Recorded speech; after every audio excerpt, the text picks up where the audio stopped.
Hmm.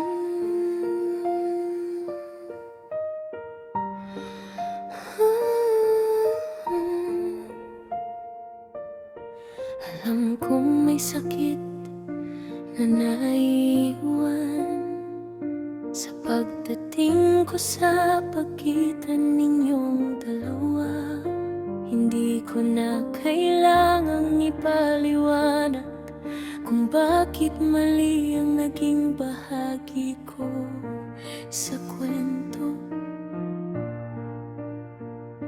May mga gabing tinanong ko ang sarili ko kung dapat ba akong lumayo noon, pero pinili kong sundin ang damdamin. At ngayon may pusong kailangan maghilom. Hindi ko sasabihin hindi ko alam. Hindi ko sasabihin wala akong kasalanan, dahil alam kong may taong nasaktan, dahil pinili kong manatili. Patawad, hindi ko hinihinging intindihin mo ako. Hindi ko hinihinging tanggapin mo kung bakit ako napunta sa buhay niya. Patawad kung sa pagmamahal kong ipinaglaban may taong kinailangan kong saktan. Hindi ko mababawi ang nangyari, pero kaya kong aminin na nagkamali ako.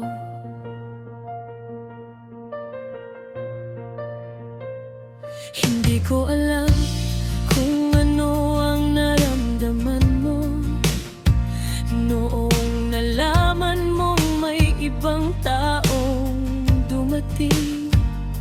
Hindi ko alam kung ilang gabi pinilit mong intindihin kung bakit nangyari.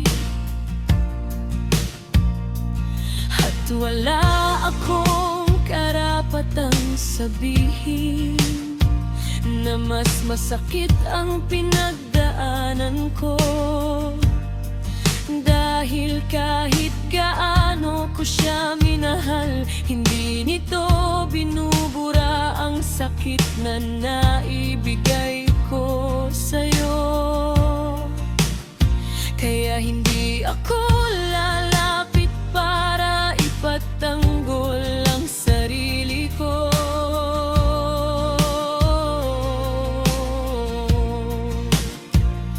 Lalapit ako para sabihin ang bagay na dapat noon ko pa sinabi. Patawad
ipaglaban.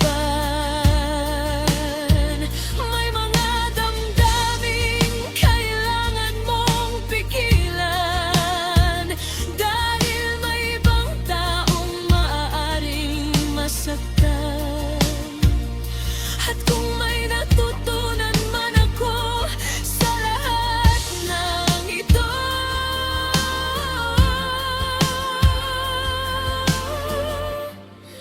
ang pagmamahal ay hindi dahilan para kalimutan nating maging responsable sa mga puso ng iba. Patawad, hindi ko hinihinging maging okay tayo. Hindi ko hinihinging maintindihan mo kung bakit nangyari ang lahat.